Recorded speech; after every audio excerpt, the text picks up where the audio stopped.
Hey everybody, welcome to my channel. Today we are going to talk about radishes again. So recently I did a video on many different varieties of radishes that I'm growing, and one of the most common question in that video is how do I get my radishes to create the bulbs, and also what if the radishes don't create the bulbs? Do you just trash the plants, or what do you do? So radishes are one of the most amazing plants that I love to grow for many different reasons. If you follow me before, you would know I love eating the leaves. You can eat the plants basically almost at any stage. So you can eat the bulbs, you can eat the leaves, and you can eat the pods. So if you grow radish, there are multiple reasons why they don't bulb up, and the the most obvious reason is because of temperature. Radishes prefer the cooler temperature, so if it's too warm, then they tend to want to bolt instead of growing the bulbs at the bottom. Another reason is if you grow them too closely, so space them out, thin them out, and that would help them bulb up.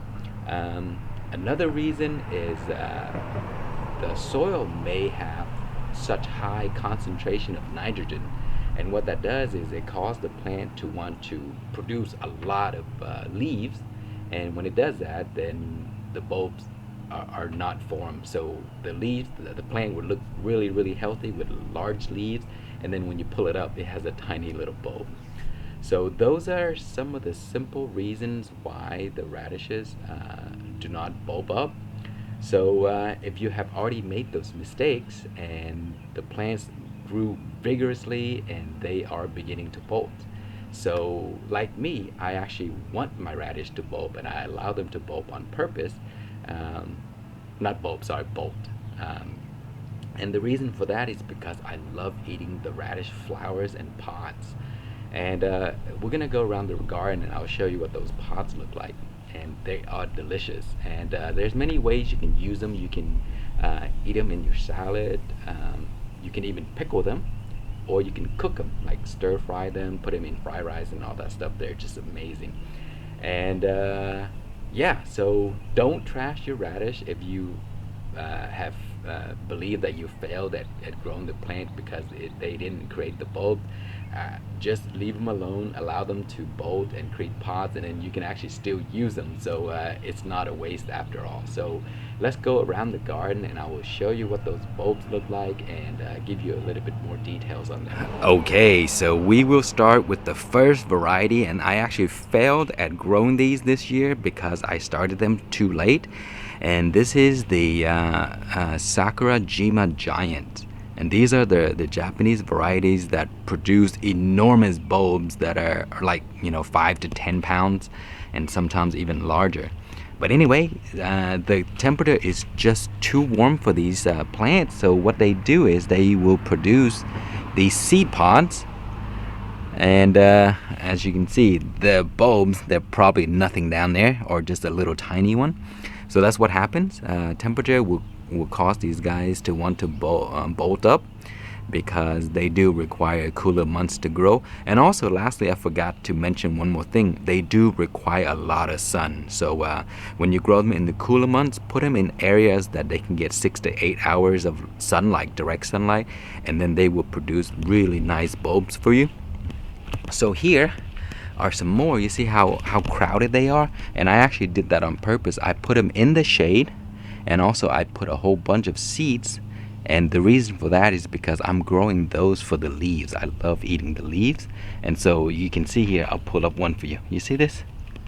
That's what the bulbs look like when you grow them too close and without sun. And also because right now it's very hot already. But I started these guys a long time ago. So this is what you usually get if you started them in the hotter months, or you don't space them out enough, or they don't get any light. So yeah, so you see this, that those are the reasons. Okay, so here they're really delicious and tender. So you pick these, they're really nice and soft and crunchy. You see the seeds are still pretty young on the inside, So you can eat them. They're nice and crunchy, and they do have a little radish flavor, but not very strong. So if you like radish but you don't like the strong spicy flavor, the seed pods are excellent. And if you have tried them in pickles, and if you haven't, you should. They're just excellent.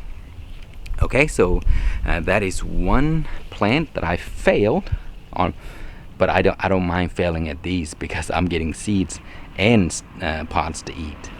Okay, so here next is my Korean radishes, and also I have a few purple daikon, and these I've been so busy and I forgot to harvest them.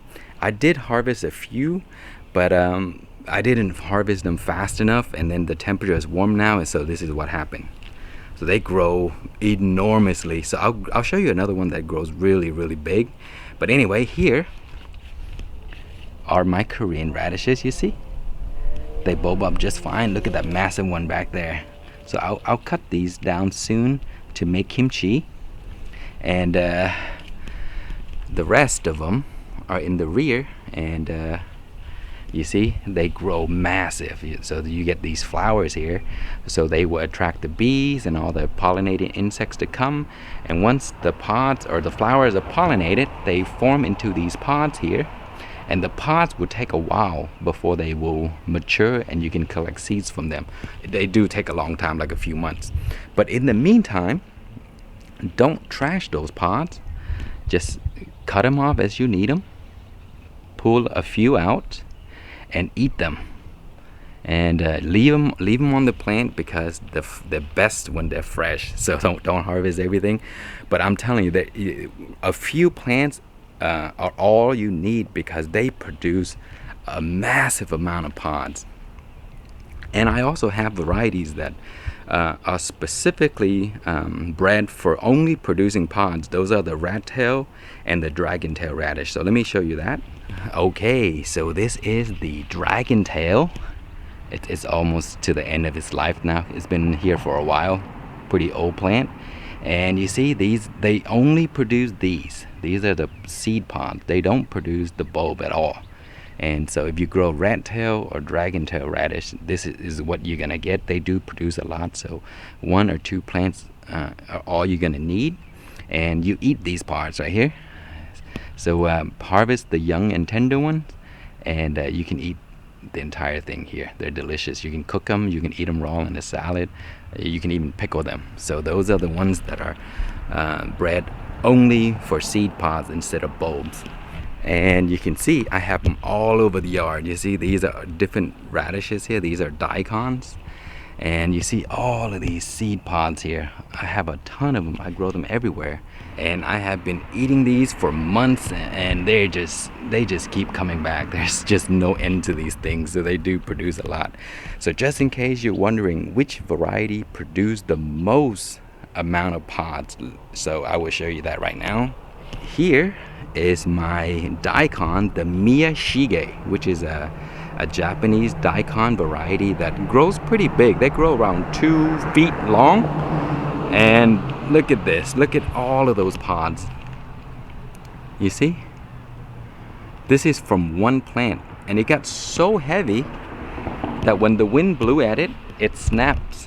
You see? It snaps in half right here. Because it's just so full of pods. And there's no way that you can eat all of this.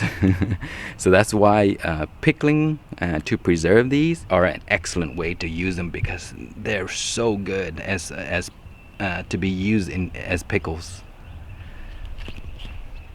So yeah, those are the things that you can do with radish, just in case you happen to grow them for the first time and maybe failed at growing them, or if you grow them too late, or you prepare the soil incorrectly and they just don't produce any bulbs at all. Just allow them to produce pods, and then you can eat them. So I hope you enjoyed the video. If you have any questions or comments, please leave it below, and thank you so much for watching.